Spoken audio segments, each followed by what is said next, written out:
ญาติโยมมารอรับ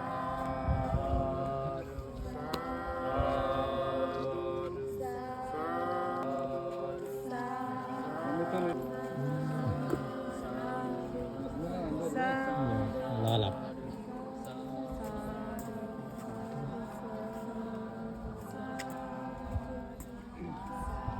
ชาวพุทธเนาะชาวพุทธอินเดียเขตอรุณจันทร์รอรับนี่เป็นวัดเกาหลี Korea Temple